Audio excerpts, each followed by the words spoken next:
E quem veio aqui para ouvir a voz do Senhor falando no teu coração?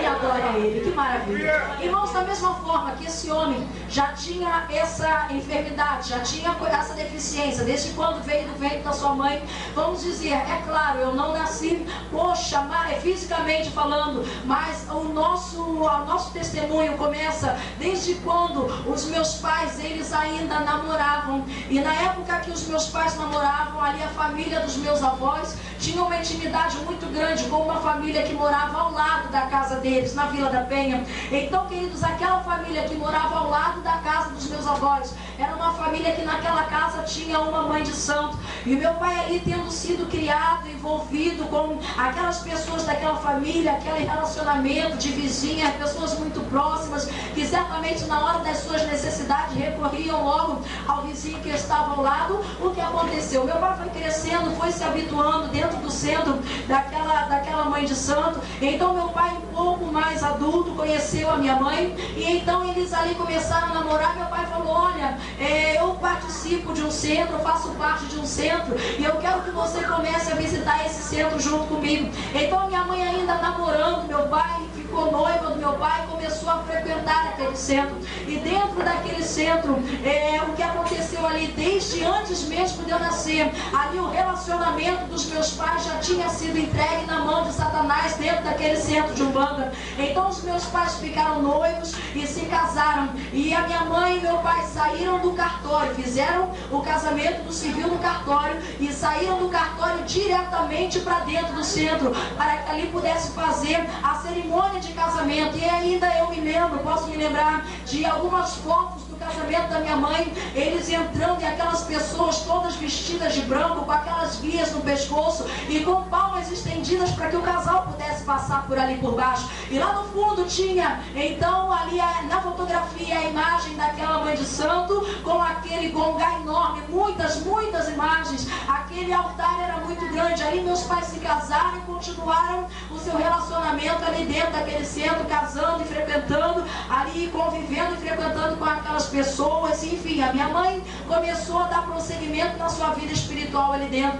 Porém, querido, nós sabemos, louvado seja o nome do Senhor, que o nosso Deus é o Deus que não é de pedra, o nosso Deus é o Deus que não é de madeira, o nosso Deus é o Deus que não é de barro e muito menos de gesso. Mas a Bíblia nos diz, querido, que o nosso Deus é o Deus que tem olho e vê, o nosso Deus é o Deus que tem mãos e apalpa, o nosso Deus é o Deus que é espírito, e por isso aonde nós estamos, o nosso Deus pode estar juntamente conosco. Diferente de um Deus que é colocado em cima de uma prateleira, da mesma forma que era colocado em cima daquele altar muitas imagens, e lá no alto daquele altar nós víamos a imagem do chamado Jesus, que os umbandistas, os espíritas, consideram como Jesus, consideram e chamam de, lá no centro de Umbanda, chamam de Oxalá, aquela imagem lá em cima e acima de todas as outras. E ali dentro, minha mãe participava daquelas sessões, todos os sábados estava ali. Enfim, a minha mãe engravidou, eu fui a primeira filha dela, minha mãe ficou grávida e continuou participando daquelas sessões espíritas. E o que aconteceu?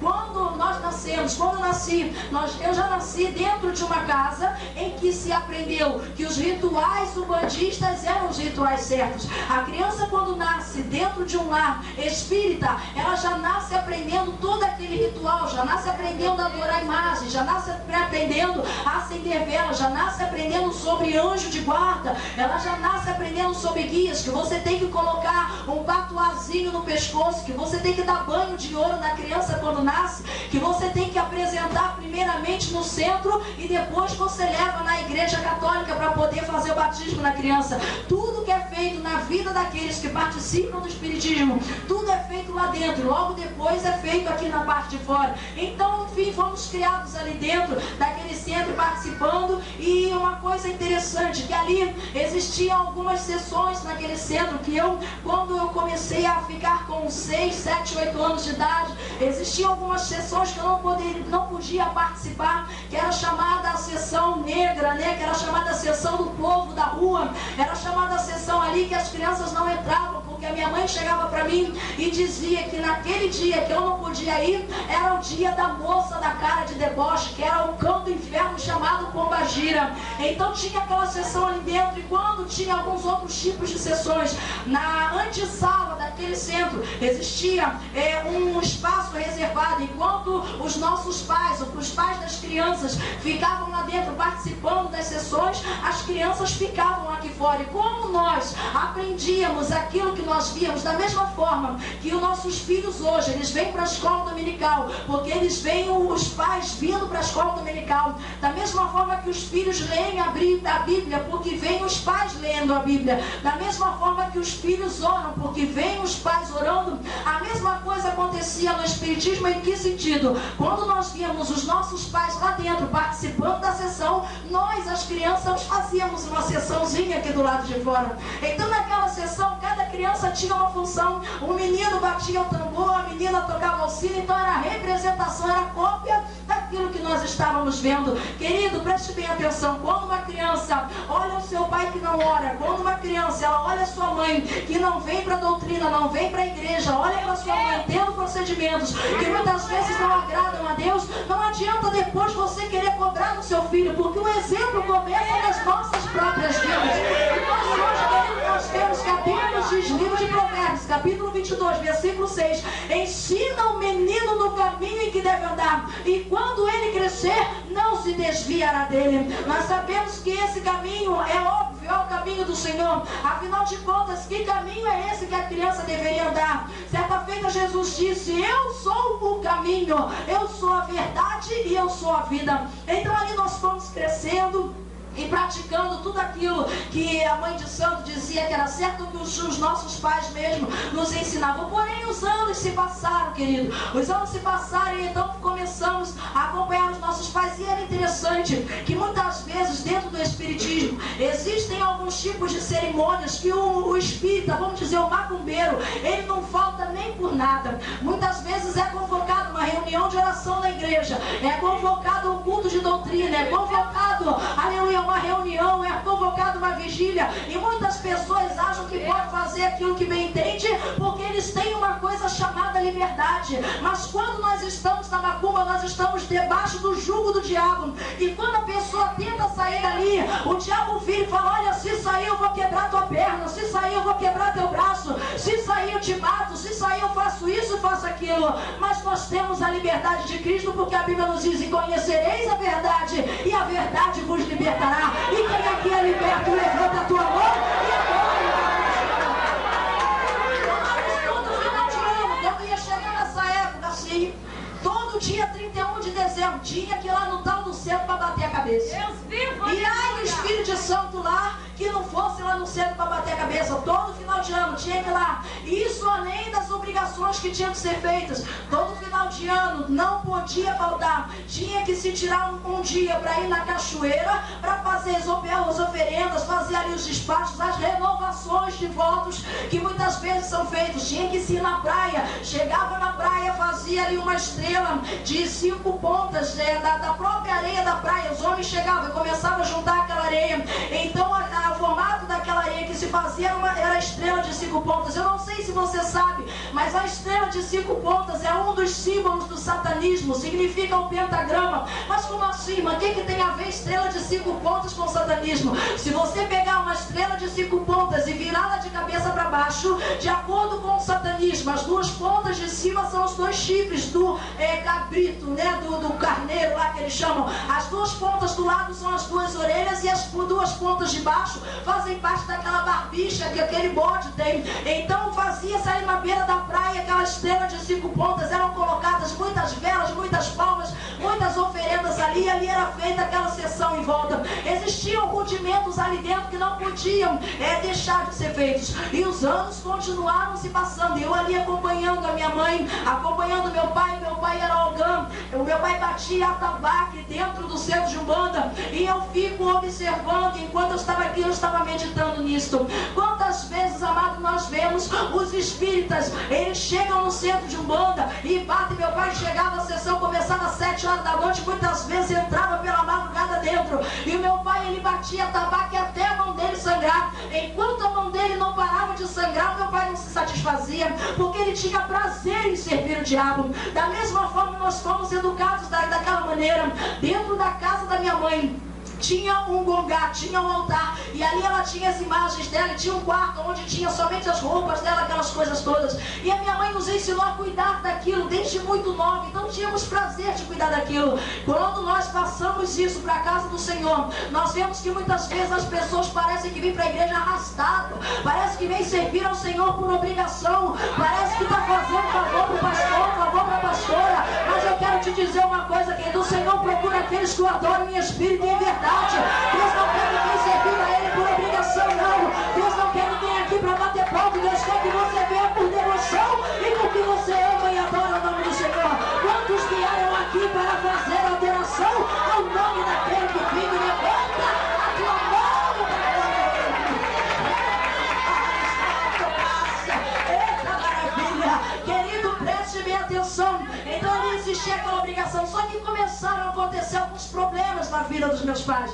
E então minha mãe começou a buscar a razão, porque o motivo que estava acontecendo aqueles problemas na vida financeira, na vida material, na vida espiritual. A coisa não estava batendo muito bem, como diz lá, aleluia, o ímpio. Então minha mãe começou a procurar alguns centros de candomblé para fazer consulta. Era uma coisa normal para nós fazer consulta cartomante, fazer consulta a jogo de búzio, a horóscopo. Louvado seja Deus, porque o ímpio ele vive muito por adivinhação. O ímpio ele vive muito querendo saber aquilo que vai acontecer no futuro. É por isso que nós precisamos vigiar quando nós vemos para a casa de Deus. Existem pessoas que vêm para a casa do Senhor, eles chegam no finalzinho do culto, aleluia, não dá muita atenção para o louvor, não dá muita atenção para a palavra, mas quando chega na hora da visão e revelação, se piscar perto dele, ele faz bico. Aleluia, nós precisamos perder esse hábito, porque quem tem hábito de viver por adivinhação, querido, é um macumbeiro. Você vive através da direção do Espírito de Deus. Quantos vivem na direção do Espírito de Deus? Aqui levanta a mão e dá glória a Ele. Minha mãe começou a consultar alguns pais de santo, saber por que a vida dela estava começando a se enveredar daquela forma. Então começaram a falar para ela que o santo dela na Umbanda era traçado, que ela tinha que sair de lá e ir para o candomblé.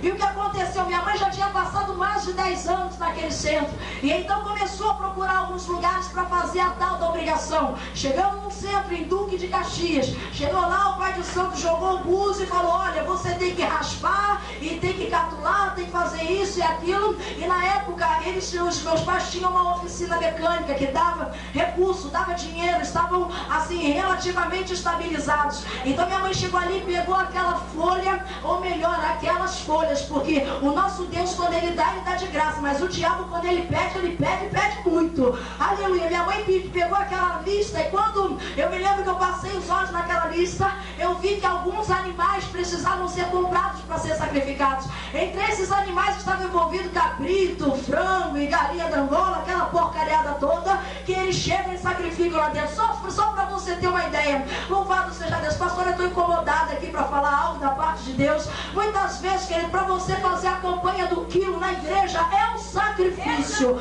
Para você trazer, aleluia, 100 gramas, aleluia, é um custo só na base do joelho. Quando chega lá na macumba para fazer a obrigação, só frango foram 36. E não leva não para ver se o demônio lá vai aceitar ou não manda você voltar com tudo. Só frangos foram 36 vivos.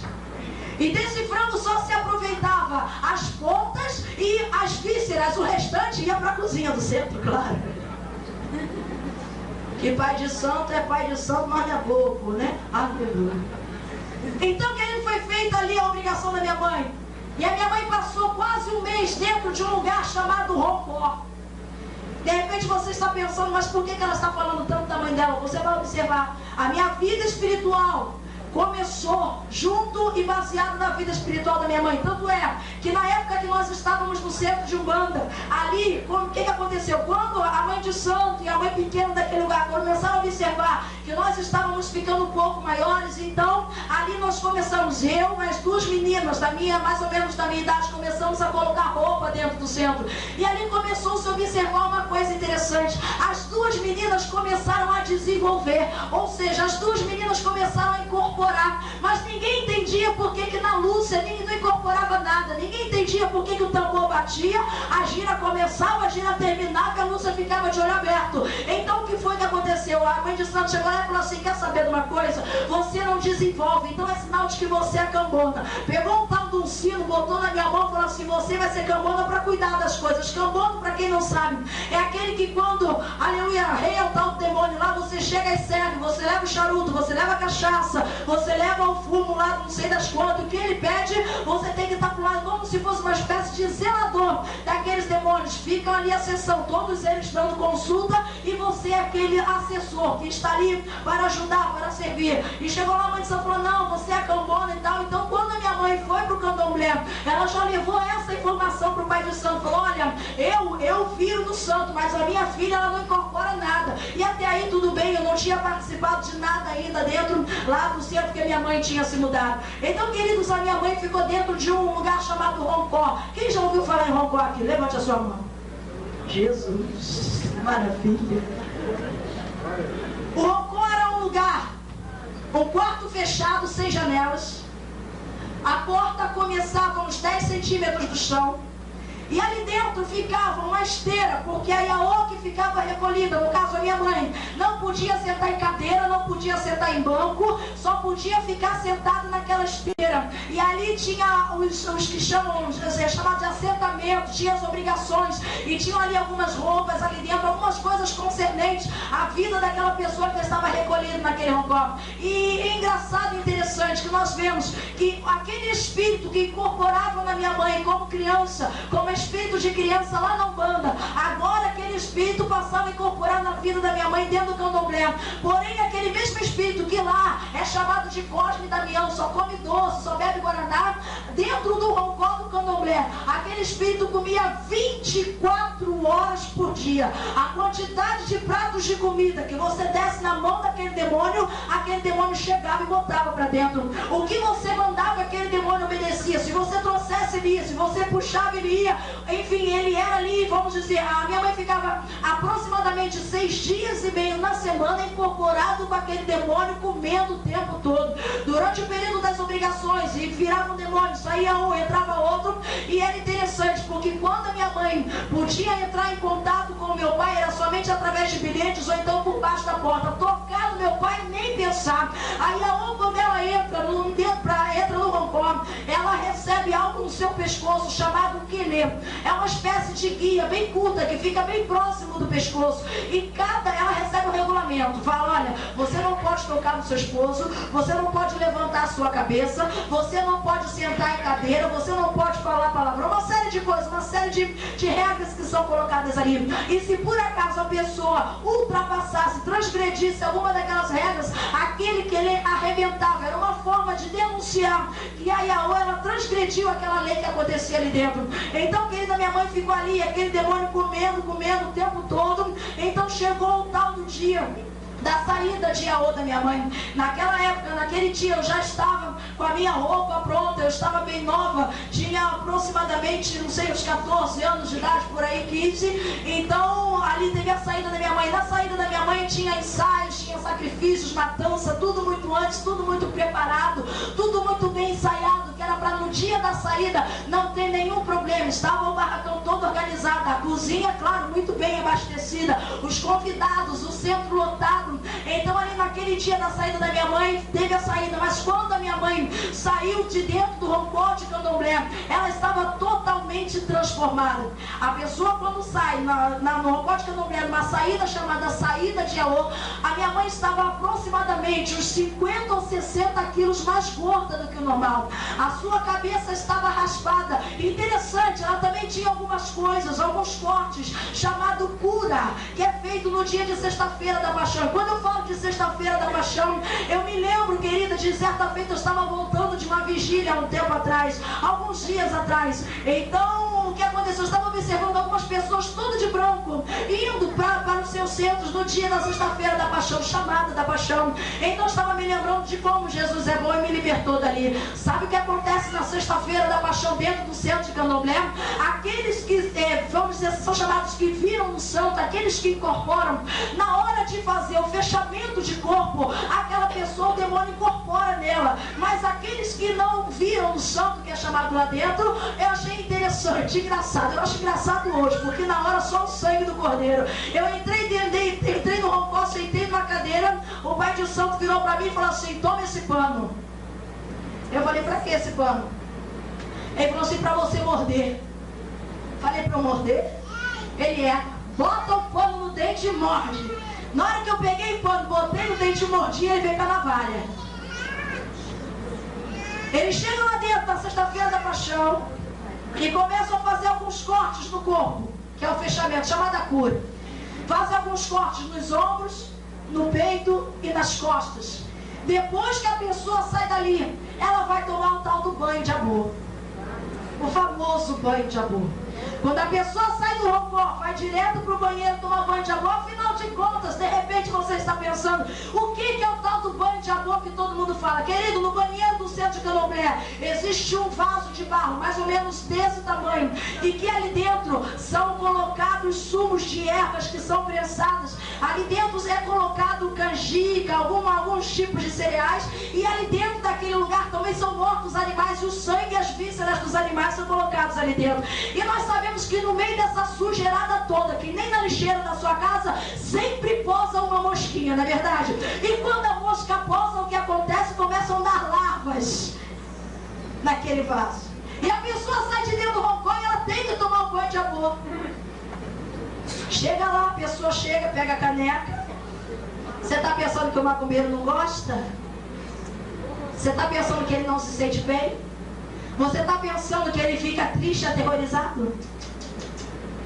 Ele se sente muito mais alegre do que algumas pessoas quando vem para o culto de doutrina. Pega uma caneca e derrama sobre a cabeça da Yao.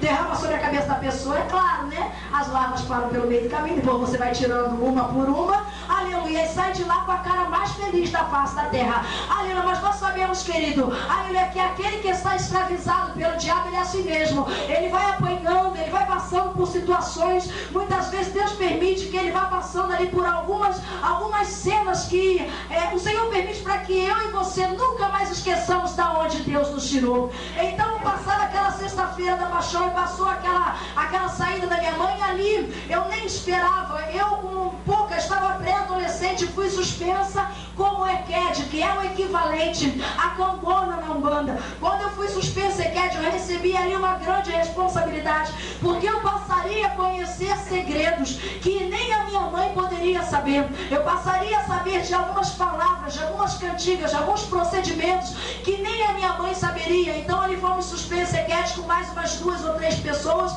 e ali começou o nosso período de iniciação. E quando você é suspensa EQED, logo tem que fazer a tal da obrigação também. Mas o meu pai tinha acabado de fazer a obrigação da minha mãe, não tinha recurso, não tinha dinheiro para poder fazer a minha obrigação. Querido, ali como EQED, nós servíamos ali a Satanás, íamos com a minha mãe juntamente para o centro para fazer limpeza, para poder fazer manutenção, aquelas coisas todas. E então eu estava no meu coração com muita vontade de arrumar um emprego, e eu virei para minha mãe certa feita e falei: olha mãe, eu tenho vontade de arrumar um emprego, eu vou te falar uma coisa, quando eu arrumar um emprego, eu vou pegar o meu primeiro salário todo e vou entrar no Mercadão de Madureira e vou comprar o meu salário todo de material para obrigação, porque faltava comprar muitas coisas ali. Então recebemos, começamos a trabalhar e pegamos o salário e fomos lá comprar as coisas que faltavam para obrigação, os animais que faziam parte daquela lista, alguns deu para comprar, outros não, mas eu me lembro que eu fui escolher um animal, aquele demônio, aquele orixá que eu servia, ali na lista estava que eu tinha que comprar um carneiro, e quando eu cheguei no Mercadão de Madureira, eu escolhi o melhor, o maior, aquele que parecia ser o mais, entre aspas, potente, carneiro, poderoso, não sei como você pode chamar. Aquele animal, ele era tão grande que os chifres dele davam voltas E então ali nós começamos a fazer aquela obrigação. Passamos também alguns dias dentro de um quarto no terraço da nossa casa, para que a obrigação não deixasse de ser feita. Porém nós podíamos observar uma coisa, querido: independente daquilo que nós fazíamos, independente dos procedimentos que nós passávamos ali, faltava sempre alguma coisa dentro do nosso coração, porque nós víamos que a nossa casa era a casa que tinha problema, a nossa casa era a casa barulhenta, era a casa que tinha briga, era até a casa aí da rua que todo mundo sabia que era casa problemática. E nós vimos ali que a firma do meu pai começou a falir, começou a quebrar, eles começaram a ter alguns problemas. Então, eu em momento nenhum eu tinha me apercebido, até porque a minha mãe nunca tinha permitido.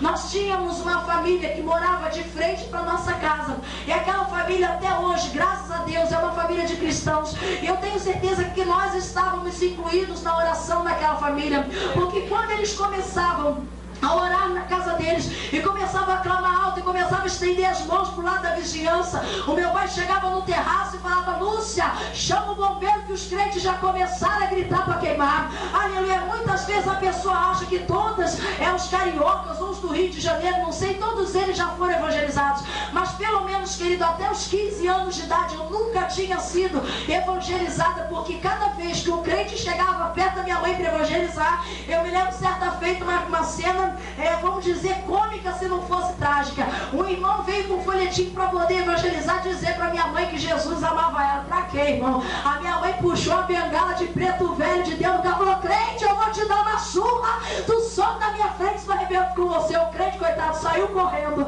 Aleluia. Então não tivemos acesso à palavra do Senhor, mas eu creio que Deus estava olhando lá de cima e falou: pode ficar tranquila que daqui a pouco eu acho você, Lucelena. Louvado seja o nome do Senhor.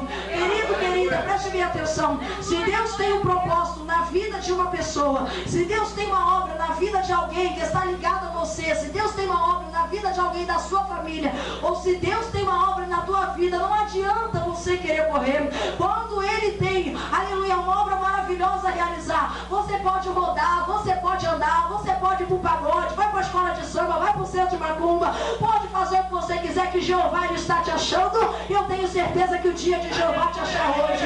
Aleluia. Então me lembro certa feita, irmãos, na época ainda que minha mãe estava no centro, a minha mãe tinha uma Bíblia dentro de casa, mas ela não lia aquela Bíblia para nada, infelizmente. Então uma vez eu discuti com a minha mãe, e ela ali não quis fazer a minha vontade, não me lembro agora qual foi o motivo. Eu sei que a única coisa que eu lembrava era daquela Bíblia dentro de casa. Quando a minha mãe discutiu comigo e ela saiu, eu fiquei sozinha em casa. Irmãos, eu só conseguia ver na minha mente aquela Bíblia, a garrafa de álcool. Eu peguei aquela Bíblia da estante, coloquei em cima de uma escada de concreto, abri a Bíblia, peguei a garrafa de álcool, encharquei a Bíblia, descolhei, encharquei ela toda, peguei o fósforo e risquei fogo na tal da Bíblia. Querido, eu tenho certeza absoluta, aleluia, que o Senhor, no momento em que eu fiz aquilo, eu creio que Jeová estava olhando para mim e falou assim: ah, Lucelena, você não gosta de Bíblia não, né?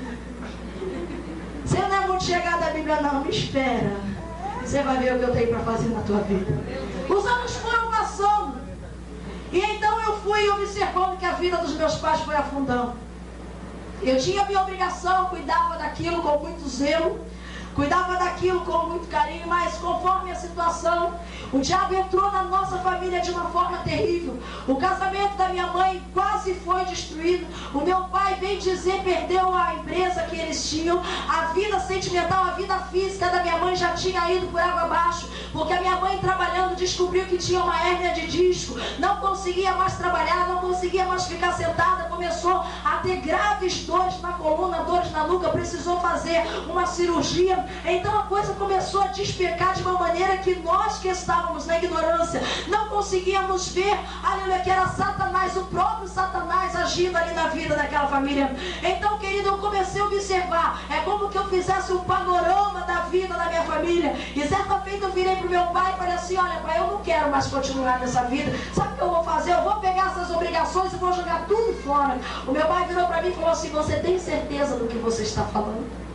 Aí eu falei assim: eu tenho certeza absoluta, porque eu não quero que a minha vida acabe do jeito que a sua está. A partir de hoje eu não acendo mais uma vela. Ele virou para mim e falou: presta atenção no que você está dizendo. Eu falei: não acendo. A partir de hoje eu não faço mais nada disso, porque muitas vezes o que o espírita acha é que ele tem o domínio de todas as situações, a partir dos feitiços, através das amarrações, a partir das simpatias, das rezas, das orações contrárias que eles fazem. O ex-pai de santo da minha mãe dizia: se eu quiser, eu sepulto uma pessoa com uma vela na minha mão. Eles muitas vezes acham que têm esse poder, mas nós vemos, querido, que ninguém tem o direito de tirar a vida sem ser aquele que dá. E esse é o El Shaddai, o Deus Todo-Poderoso que criou os céus e a terra. Quantos podem louvar e adorar o nome dele? Eu virei pro meu pai e falei: eu já não quero mais essa vida, não quero mais continuar envolvida com nada de candomblé, nada de centro, nada de obrigação, não quero mais nada disso. E ali nós começamos a sair. Deixamos aquela parte de obrigação, foi tudo jogado fora. Satanás já tinha entrado na nossa vida sentimental, já tinha acabado com tudo, já tinha quase que destruído a minha família, o casamento da minha mãe. E nós vemos ali, querido, que com o passar do tempo, eu comecei, a Bíblia diz que um abismo chama outro abismo. Então nós começamos ali, como ainda mais do que em outras épocas, a frequentarmos muito pagode, muito baile funk, escola de samba, baile de charme, todos esses lugares que você imagina, e aqueles que ainda não falei, que não agradam a Deus. E começamos ali a ter aquele falso senso de liberdade, porque eu tinha largado o espiritismo. Só que tinha uma coisa: eu tinha saído do candomblé e tinha entrado pro kardecismo. Eu virei pro meu esposo e falei: agora eu vou ter um elevo espiritual, porque aquele que deixa um lugar aonde você entra e tem peles de animais pendurados pela parede, existem cabeças de animais pelo chão e em alguidade, junto com pipoca, com bife, com farofa, com sei lá o que seja. É um lugar que você entra que fede, um lugar que você entra que não é agradável. Então você entra em um outro lugar. Eu entrei ali para um centro chamado Centro Kardecista, centro de mesa, e ali era um verdadeiro culto à morte. Naquele lugar ficavam pessoas reunidas, como estamos reunidos aqui. Só que a diferença é que na mesa que tinha de frente para aquelas pessoas ficavam algumas pessoas chamadas de médium e fazendo psicografias ali, como que o espírito daquela pessoa que tivesse falecido incorporasse nela naquele momento. E então começaram a escrever: olha, eu estou muito bem, eu estou vendo tudo o que está acontecendo, estou num lugar muito agradável. E nós sabemos que isso é pura mentira do diabo, porque aquele que não aceitou a Jesus como Salvador, aquele que não teve transformação de vida, aquele que levou uma vida inteira na prostituição, no adultério, na mentira, na vergonha ali diante da palavra de Deus, ele nunca pode estar diante de uma situação agradável. Nós vemos, de acordo com a palavra de Deus, ali que é citado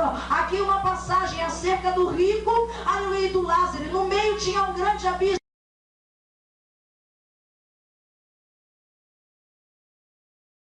E não podia se passar de um lado para o outro.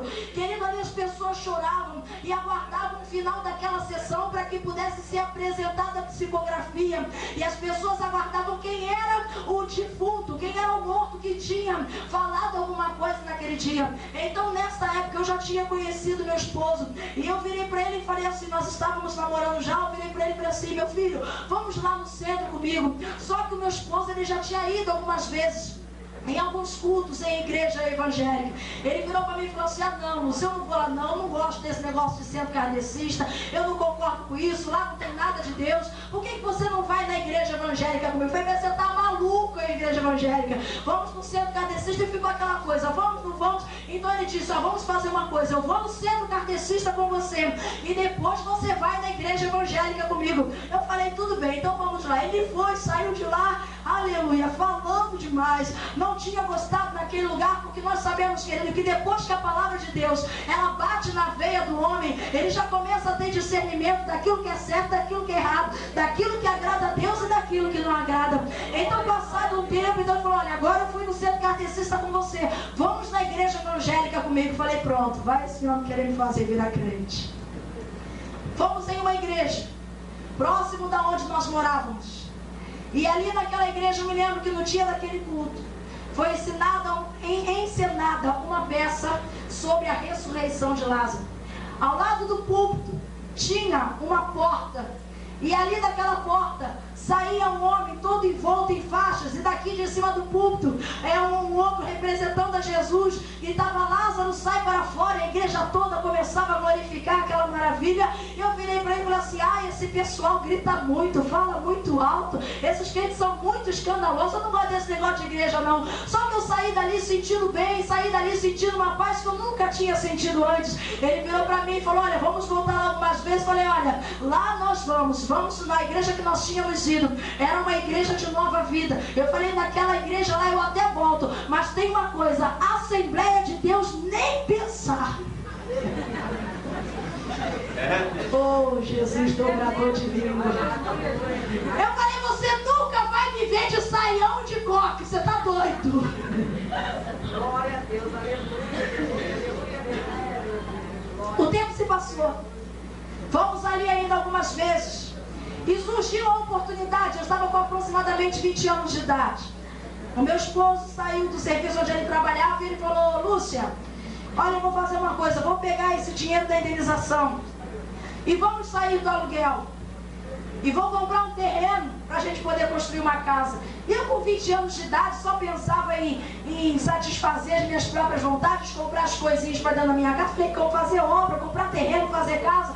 Ele falou: vou fazer uma coisa, eu tenho um irmão que mora em Bangu, eu vou na casa do meu irmão para saber se lá tem algum terreno para vender. Eu falei: então pai, fui trabalhar no dia seguinte. E então ele foi ali, aleluia, e foi lá na casa do irmão dele. Chegou na casa do irmão dele e falou: você sabe onde tem algum terreno para vender por aqui? Ele falou: olha, eu acho que eu sei onde tem um loteamento aqui perto, vamos pegar a bicicleta e vamos lá. Meu esposo foi com meu cunhado até o loteamento e foi lá, olhou, voltou para casa maravilhado. Falou: Lúcia, olha, eu vi o terreno é assim, assim, assim, muito bom, passa a Kombi, bem dizer na porta, olha, você vai gostar. Fomos lá para ver o terreno, olhei o terreno, não entendia nada do terreno, falei: dá para fazer uma casa aí? Ele falou: é claro que dá para fazer uma casa, aqui dá para fazer isso, dá para fazer aquilo, já cheio de planos. Eu falei: bom, se você está dizendo que dá, então vamos fazer. Fechamos o negócio, compramos o terreno. Só que o que eu não sabia, aleluia, é que o Senhor, Ele tinha preparado uma verdadeira arapuca para mim. O Senhor, naquela época eu estava morando na Vila da Penha, estava pagando aluguel. E quando meu esposo foi com o seu irmão, que era ímpio, e foi até aquele terreno para poder comprar aquele terreno, aleluia, nem ele, nem o irmão e nem eu sabíamos que o terreno onde ele comprou era do lado do monte de oração. Queridos, começamos, aleluia, a comprar o material, começamos a fazer a obra ali naquele lugar. E nós saíamos da nossa casa muito cedo, 5, 6 horas da manhã, e começávamos ali a fazer a obra. E quando o despertador tocava, a gente voltava. O despertador era o borrachudo. Quando o borrachudo começava a morder a canela que não dava mais para ficar, a gente juntava as ferramentas, lavava as coisas e voltava para casa. E assim era, sábados, domingos e feriados. Então o que houve? Aconteceu um verdadeiro rebuliço. Aconteceu um problema entre o meu esposo e meu pai. O que aconteceu? Tivemos que sair da Vila da Penha, bem dizer, corridos. E naquele dia meu esposo virou para mim e falou assim: Lúcia, vamos mudar daqui logo, senão pode acontecer alguma coisa pior. E eu falei: bom, então pra gente fazer mudança assim rápido, só tem uma pessoa que pode nos ajudar. Ele falou: o quê? Eu falei: meu tio tem uma Kombi, vamos pegar a mudança e enfiar dentro da Kombi. Chamamos meu tio, conversamos com ele: tá acontecendo um problema, a gente tem que mudar, temos que ir pra Bangu e tem que ser hoje, senão o negócio pode ficar pronto. Então faz uma coisa, pega a mudança, coloca dentro da Kombi. Irmão, coube um quarto numa Kombi, com direito a geladeira, fogão, armário, tudo que você imagina. Colocamos tudo dentro da Kombi. Na hora que meu tio sentou no volante, meu marido entrou aqui, eu sentei, sabe o que aconteceu? Nada, a Kombi não pegou. A minha casa estava toda dentro da Kombi, pastor, o que eu ia fazer? Eu falei: meu Deus, e agora? Falei: mas eu não tenho nem roupa para trabalhar amanhã. Minha tia falou: tira a roupa que você tá com ela aí na bolsa, pega a roupa da bolsa, dá um jeitinho aí, amanhã teu tio conserta o carro e você vai. Irmãos, esse amanhã era um dia 21 de julho, se eu não me engano, de 1996. Estava, aleluia, bastante frio aqui em Bangu. Nós sabemos que aqui, querido, nesta época faz frio, chove, estava aquela chuvinha fina. Conseguimos fazer a mudança, viemos para cá e passamos a morar num quartinho que era do lado do terreno onde nós temos a nossa casa hoje. Querido, aí nós começamos a montar as coisas e nós vimos que o quarto era um pouco menor do que a gente imaginava. O armário só deu para montar a metade. A geladeira só abria o espaço da panela de pressão. A panela de pressão tinha que passar, não tinha jeito. A cama era a cama de solteiro, porque a outra parte não dava para montar lá dentro. E assim começamos a nos estruturar. E ali, querido, nós vemos que o Senhor, Ele começou através daquelas pessoas, nós fazendo ali a obra naquele terreno. Era de dia, de manhã, de tarde, de noite, direto. E nós começamos a ouvir alguns assuntos diferentes. E aí eu virei para ele e falei: esse pessoal não cansa de falar de Deus? Esse pessoal fala de Deus de manhã, de tarde, de noite. É culto, é gente cantando, eu já não aguento mais com isso. O pessoal não cansa, só fala em Deus, só fala em Deus. Ele falou: Lúcia, fica quieta, aqui é todo mundo crente aqui do lado. Eu falei: mas logo crente, aleluia. Então, queridos, começamos ali a viver naquele lugar. E do lado do terreno da minha casa, até hoje, graças a Deus, tem um ponto de pregação. E ali nós ouvíamos os cultos que eram ministrados ali naquele lugar.